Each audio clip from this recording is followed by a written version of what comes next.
शहरी इताद के सॾ ते तालका अस्पताल नसीराबाद की इमारत जो अॾावती कम सुस्त रफ्तारी हलण खिलाफ़ ऐं टाउन कमेटी नसीराबाद में सफ़ाई कंदड़ अमले के मुलाज़मन से थींदड़ ज़्यादतियुनि खिलाफ़ तालका प्रेस क्लब अॻियां बुख हड़ताल कई वई है।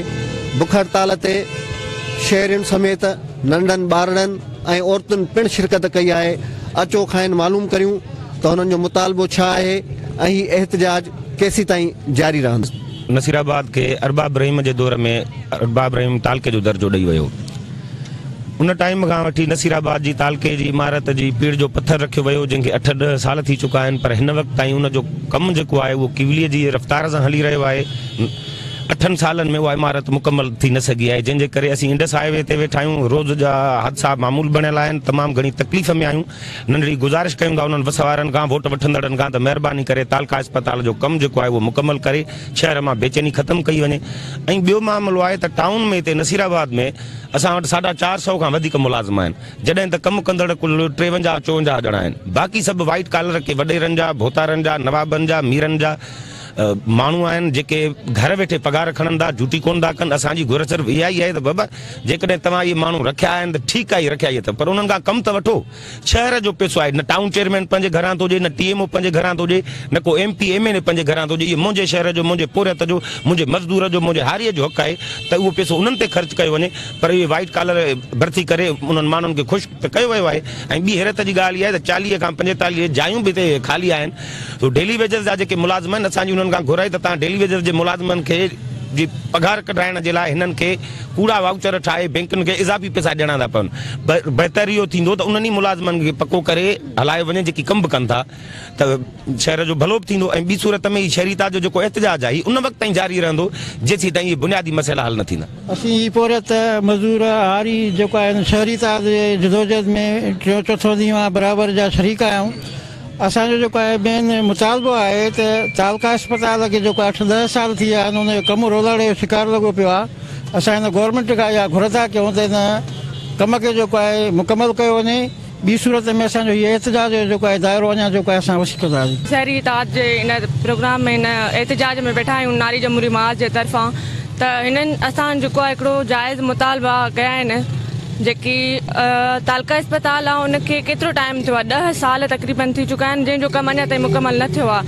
ऐं उनजो जेको असां ॾिसूं था त केॾी ॾुखियाई आहे असांजे आसपास ऐं नसीराबाद जी औरतुनि सां केॾा मसइला पेश अचनि था। राति जे टाइम में उन्हनि वटि हिकु लेडी डॉक्टर कान्हे का, उन सां गॾु उहा इमारत अॼु ताईं मुकमल न थी आहे। असांजो हिकिड़ो जाइज़ मुतालबो आहे त इहा सहूलियत जेका आहे असांजी सिहत जी उहा उनजे लाइ असांजो जेको जल्द खां जल्दी इमारत आहे उहो मुकमल कई वञे। तालका अस्पताल हिन महिल एतिरे त हिन महिल त बि तव्हां जॻह ॾिसंदो त उहा कंप्लीट कान्हे का, छो त माण्हुनि खे सख़्तु ज़रूरत आहे। ऐं मेन रोड आहे ऐं असांजो जेको आहे मोटरवे हाणे कयो वियो आहे उन जे करे असां वटि एक्सीडेंट वग़ैरह थियनि था। हिन महिल न डॉक्टर आहिनि न दवाऊं, माण्हू दवाउनि जे लाइ बि असां वटि छा आहे त एंजियोग्राफी जो मसइलो बि न आहे, पर मक़सदु आहे त असां वटि अल्ट्रासाउंड वग़ैरह बि नथो थी सघे।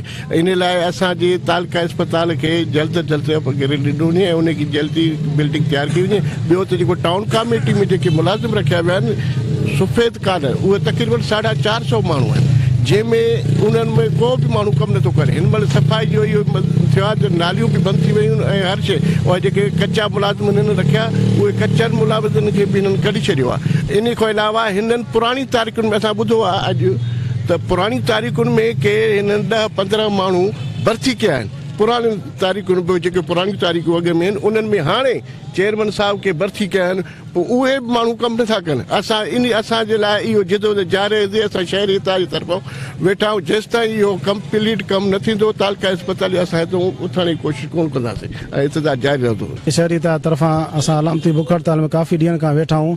शहर सां वेदना तालका अस्पताल जी इमारत हिनमहिल बि जेको आहे सो ठही न सघी आहे। ख़बर न आहे ठेकेदार अलाए काॾे वियो, ठेकेदार केरु आहे या उन ठेकेदार कंहिंजी पुट भराई आहे जो दवाउनि जी खोट होॾो जेका आहे दवाउनि जी खोट बि लॻी पई आहे। ऐं उन सां गॾु इंडस हाईवे जे मथां हीउ शहर आहे, अहिड़ा हादसा थियनि था त अहिड़ो पेशेंट या अहिड़ो जेको आहे सो धकी न ॾिए हिते आंदो वञे थो त उनखे का बि सहूलियत मुयसरु कोन थी सघे। पोइ मजबूरन का सूर जी सुई उनखे हणी करे जेको आहे सो पोइ रिफर करे था छॾींदा लाड़काणे या मुख़्तलिफ़ कराची ॾांहुं उनखे मोकिलियो वञे थो। पर अहिड़ी सहूलियत न हुजण जे करे आवाम दुश्मन जेको आहे सो इहे ऑफिसर असांजा हिनमहिल ताईं कुझु ॻाल्हाए बि नथा सघनि, न कुझु चवनि था पिया। ऐं हेॾो शहर सॼो जेको आहे सो गंदगी जो ढेर लॻो पियो आहे। हेॾा मुलाज़िम आहिनि, ॿुधूं था त 450 मुलाज़िम टाउन कमेटी में कमु कंदड़ कुल आहिनि जेको आहे 50-60।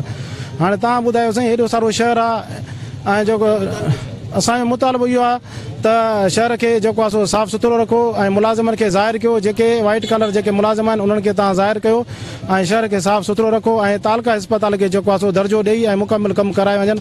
महिरबानी कनि।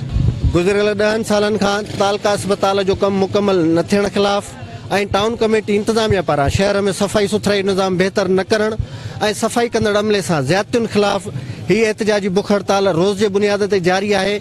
पर अफ़सोस हिन ॻाल्हि जो आहे त हींअर ताईं को बि अवामी नुमाइंदो हिन बुख हड़ताली कैम्प ते अवाम जा अहंज मालूम करण लाइ न पहुतो आहे। जेसीं ताईं हीअ मुतालबा तस्लीम नथा थियनि, मसइला हल नथा थियनि, शहरी इत्तेहाद जो इहो ई चवणु आहे त असांजो एहतिजाज जारी रहंदो। कैमरामैन सज्जाद कलोड़ो सां गॾु अल्लाह बख्श कुरैशी, सिंध टीवी न्यूज़, नसीराबाद।